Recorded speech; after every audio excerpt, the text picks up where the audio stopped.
mga ka-backyard, welcome back to JBM Aquayard.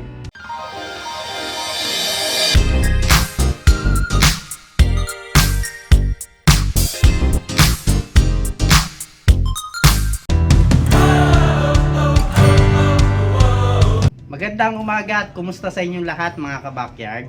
Kung mapapansin nyo yung nasa likod kong aquarium, ito yung mga aquarium ko doon sa bahay. Kalilipat ko lang nito ngayon at ayan, nilagyan ko na ng tubig kasi lalagyan ko siya ng mga grow outs ko ng mga guppies at saka ng mga swordtail. At the same time kasi doon sa kabila, hindi na siya gaano nagagamit.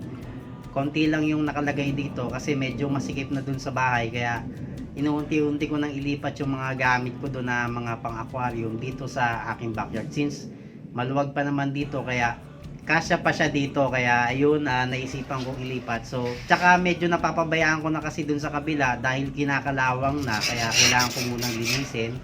Then pininturahan ko na rin para naman hindi na dumami yung kalawang. Sayang naman kasi kung masisira, medyo mahal din ang paggawa nito, kaya naisipan ko lang na ilipat dito sa aking backyard para mas maalagaan ko itong mga aquarium tsaka itong aquarium stand.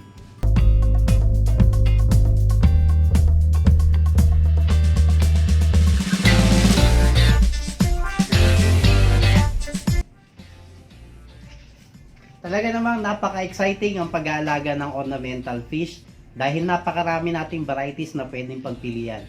Meron tayong mga live bearers, meron tayong mga cichlids, meron tayong mga tetras, barbs, meron tayong goldfish. So napakadaming strain, napakadaming klase na pwede nating pagpilian. So isa sa mga napili ko sa mga yon ay itong mga live bearers. Dito ako mas nagpo-focus, although meron ako ibang mga strains, pero mas iigihan ko pa yung pagbibreed ng mga live bearers. So alam nyo kung bakit? Dahil napakabilis silang paramihin at mabilis silang ibenta sa market, lalo na itong mga guppies na to. Kaya mas nagpo-focus ako sa mga guppies at saka sa ibang mga live bearers, dahil mas mabilis ako nakakapag-produce ng mga ornamental fish sa pagbibreed ng mga live bearers.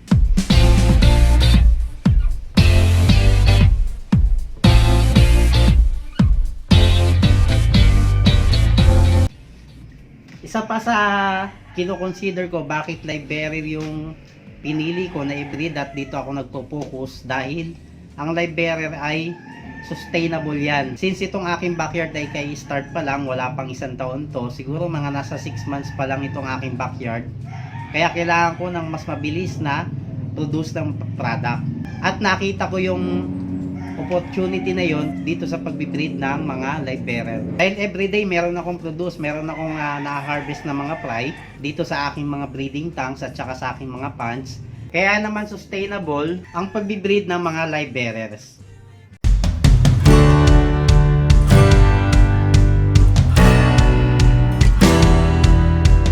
Isa pa rin na sustainable products na pwede nating idagdag sa ating mga backyard ay ang pagpaparami ng mga fresh plants o itong mga tinatawag na mga aquatic plants.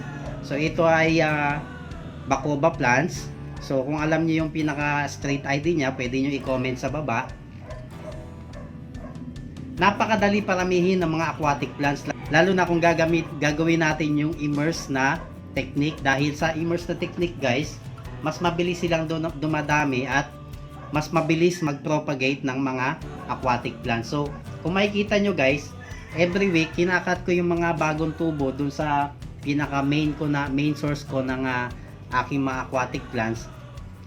So marami akong nakakat dyan every week dahil marami mga bagong sibol. Alam naman natin guys na pag ang halaman ay lagi mong pinuputol, sumisibol yan ng mas marami pa. Mas lalo silang nadadagdagan pag lagi mo silang tinitrim. So ganun yung techniques na ginagawa ko sa aking mga aquatic plants.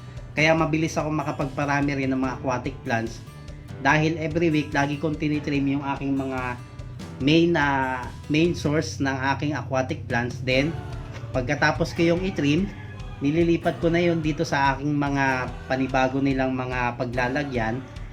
Doon na sila lumalaki at yun na yung nagiging aking mga products, kumbaga yun yung aking mga pambenta na sa market, dahil sila yung talagang mas magaganda na yung tubo.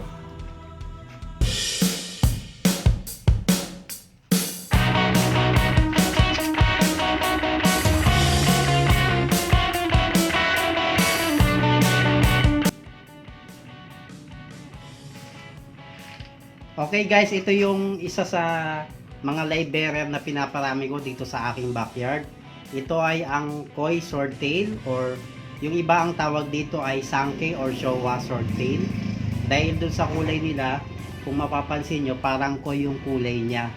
Kaya siya tinawag na koi swordtail. So napakadali lang paramihin ito dahil sila ay mga live bearer, nanganganak sila. Ang kailangan nyo lang gawin is bumili kayo ng net cage or gumawa kayo ng net, doon nyo sila ilagay dahil sila ay nangangain din ng mga fry, kaya hindi sila pwede na doon sa aking tinuro na natural breeding techniques dahil kakainin nila yung mga fry. Kung gusto nyo silang maparami na mas mabilis, kailangan nyo silang ilagay sa breeding net cage para naman pag nanganak sila, lalabas lang sa breeding net cage yung mga anak nila, then nandun lang sa loob yung mga breeder ninyo. So ngayon guys, ipapakita ko sa inyo yung mga na-produce ko na nito. Meron na ako siguro ng mga 50 to 70 pieces na mga ganito since nag-start lang ako nito sa 3 piraso, 2 babae, 1 lalaki. Pero ngayon na patuloy silang nagpo-propagate dahil doon sa sustainable nilang pag-breed.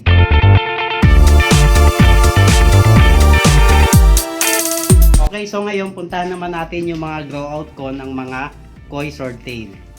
Tara, dito tayo.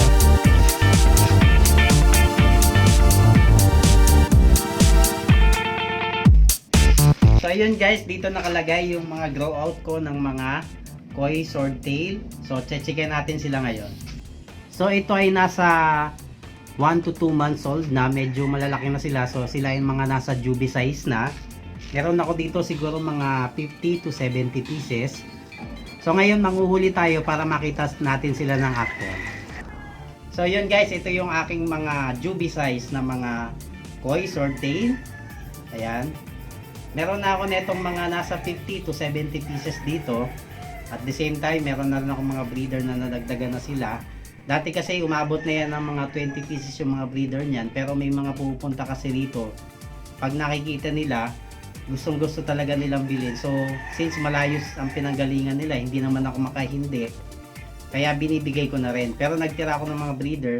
At the same time, yung mga breeder na yun ay nadagdagan na rin ngayon. Kaya patuloy yung pagpropagate ng mga gantong klaseng live bearer. At the same time kasi meron ding mga kasunod ng mga batch to na mas maliliit. Gino-grow out ko na sila dun sa aking bahay. So yun guys, yung isang example na ang pagbe-breed ng live bearer ay sustainable. So kung gusto nyo magparami ng mga isda, mas maganda piliin ng mga live bearer. Merong guppies, platies, mollies, swordtail. Yan yung mga live bearer na mga ornamental fish. Kung gusto nyo gawing business yan, napakaganda nyan guys, napaka-epektibo nyan dahil sustainable sila. Hindi ka maubusan ng stocks as long as hindi mo ibebenta yung mga breeder mo. Everyday meron kang na-harvest ng mga fry. Everyday nadadagdagan yung mga stocks mo, nakakapagbenta ka, meron panibagong batch. So yun yung ibig ko sabihin ng sustainable siya, hindi ka maubusan ng stocks. So simulan nyo lang sa hobby, pag naparami nyo na naparami, pwede na kayo magbenta. Hanggang sa makabisado nyo na, pwede nyo nang pasukin yung gantong klaseng business. At nga pala guys, kung ikaw naman ay bago lang sa aking channel at gusto mong matuto ng gantong klaseng pag-hobby ng mga ornamental fish, gusto mo ring pasukin later on ang gantong klaseng business, i-click mo lang yung subscribe button sa baba. Bakit mo i-click yung subscribe button sa baba? Para ikaw ay matuto dahil marami na tayong mga videos na i-upload na iba't ibang klase ng kaalaman tungkol sa pag-aalaga ng ornamental fish. Pag ikaw ay subscribers guys, once na ako ay nag-upload, ay manonotify ka kung i-click mo lang yung notification bell. So yun, napaka-importante nun dahil pagka ako ay nag-upload, mababasa mo yun at pwede yun ay related sa iyong hinahanap at related sa iyong gustong malaman. So yun guys, maraming salamat muli sa pagsubaybay. Kita-kita tayong muli sa mga susunod pang episode dito lang sa JBM Aquayard.